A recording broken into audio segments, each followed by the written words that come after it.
This is Patty Delevan from Alternate Path Healing. It's been a while since I've done a video, so I thought I'd come on today, and I want to talk about vertigo.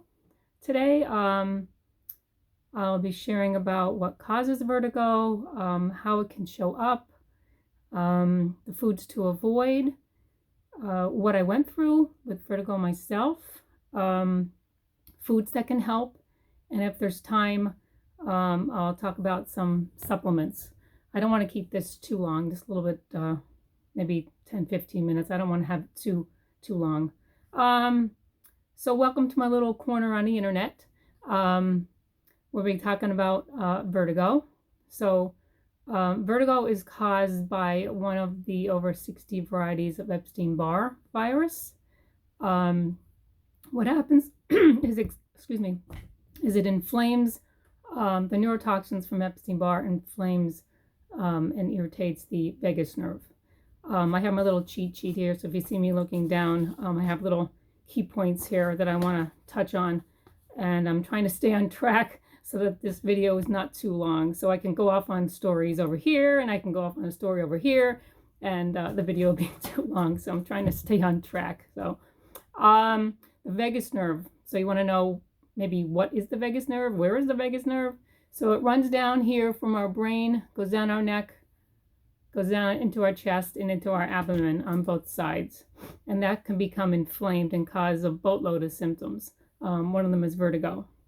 So the variety of vertigo that you get depends on where, and this is what I found fascinating, depends on where the neurotoxins from the Epstein-Barr are touching the vagus nerve. So I got that information from Medical Medium's new revised and expanded book that just came out last week.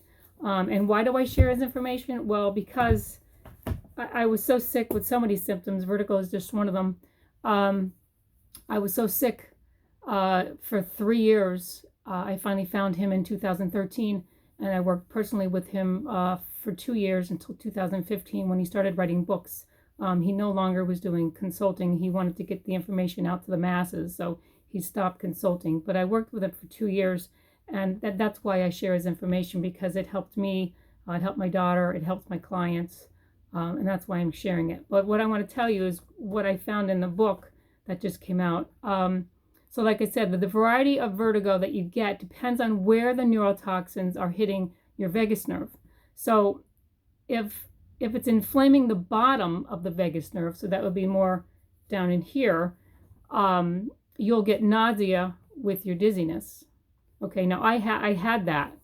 I remember one time it took me 4 hours to eat just a small bowl of mashed potatoes because I was so nauseous and dizzy. So that's what you'll get if it's inflaming lower. If it's inflaming the vagus nerve in the middle section here, you'll feel like you're drunk or like you're on a boat. I had that continually in the beginning in 2010. I had that. I felt like I was drunk 24/7. I would, and that lasted for probably 5 months. I felt like I needed to hold onto the wall just to walk through the house to get to the bathroom. That's an awful feeling. So if you're feeling like you're on a boat or like you're drunk, that's in the middle, that it's inflaming the vagus nerve. If the top of the vagus nerve is inflamed, which would be up here closer to the brain, it's going to cause severe vertigo. The room will be spinning, make it hard to get up. I had that also, so my whole vagus nerve was inflamed. It make it difficult to walk. I remember being in bed and it seemed like the windows were moving, and I couldn't, even if I shut my eyes, I still couldn't stop it from spinning. So if you have that's severe. I remember I couldn't get out of bed sometimes. Now I also had mild vertigo. As time went on, as I started healing, it was getting better, but I had mild vertigo that, like if I moved my head quickly, I would get a little dizzy, then I'd feel okay. Also, when I was at a red light and there was cars coming past me as they're turning, as the cars were coming past me, turning and turning. That would make me dizzy, crossing over and in front of my car. That would make me dizzy. So that lasted a while. So I don't even know how long. I probably had vertigo a couple years, but it kept getting less and less and less. But it was really bad for about a year and a half or so. So that's how it can show up. So I'm hoping that's helping someone that's listening now. Some foods that should be eliminated, lessened, that really aren't beneficial when you have vertigo and any other symptoms or illnesses. These feed Epstein-Barr virus, and we don't want to feed it. We want to starve it, and we want to kill it so that we can feel better. Eggs, dairy, and gluten, they should come out. They're like number one. They should come out of your diet. If you can't do it fast, do it slow. Do one at a time. Try eggs first, then get rid of dairy, gluten. Next would be corn and soy. Sugar's not good. Canola oil, soda, coffee, things like that. Processed food. There's more in the book's Life-Changing Foods. Right here tells you what not to eat. There's also, I believe it's in a couple of the different books, even the one I just showed you, Medical Medium expanded version. It's in there. More Cleanse to Heal, which is on the floor. Cleanse to Heal has the foods in there, what not to eat. So what I had to go through, which maybe you're going through too if you're watching this and you have vertigo, I had to have an MRI of my brain, which I was really afraid of what they were going to find because I didn't know what was wrong with me. I had to go to an ears, nose, and throat specialist.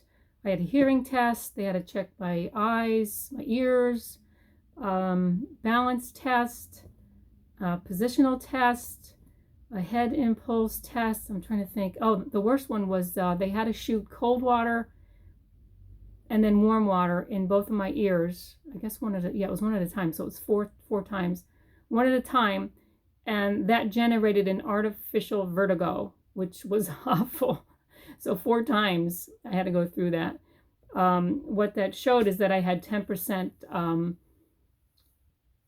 inner ear, I believe is what they said, weakness. I had 10% weakness from a severe dizzy spell. I had to go to physical therapy for my balance for about 8 weeks for that. Other than that, I don't think they offered anything else. I think by then it was starting to maybe get a little better, I think. Now, some of the foods that can help with this is definitely lemon water first thing in the morning. If you don't do anything else, try lemon water first thing in the morning. Squeeze a half a lemon in about 16 ounces of water.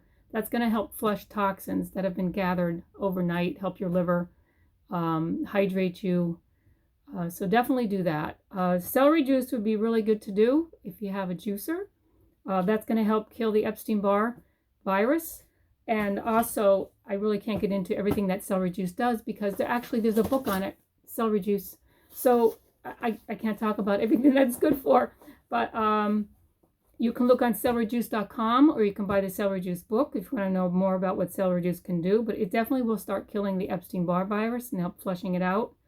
And also some foods would be dates, grapes, asparagus, oranges, cherries, apples, some herbs, rosemary, cilantro, thyme, sage, and then some supplements to help would be barley grass juice powder. I know Vimergy, VIMERGY.com sells that. Cat's claw, chaga mushroom. I know Vimergy sells that too. Curcumin, eye brights, lemon balm, L-glutamine. I'm getting this from the Medical Medium book that just came out. These are supplements that can help too. L-lysine, lomatium root, magnesium glycinate, monolaurin, mullein leaf, olive leaf, spirulina, B12, vitamin C, wild blueberry powder, and zinc sulfate. So if you want to look those up and how much you should take, if you need any help or any guidance, I'm here. You can just reach out to me too, and I can help you. So that's been about 10 minutes, so I don't want to keep it too long. I don't want you having to watch too long of a video. I'm hoping that helped in some small way, and reach out.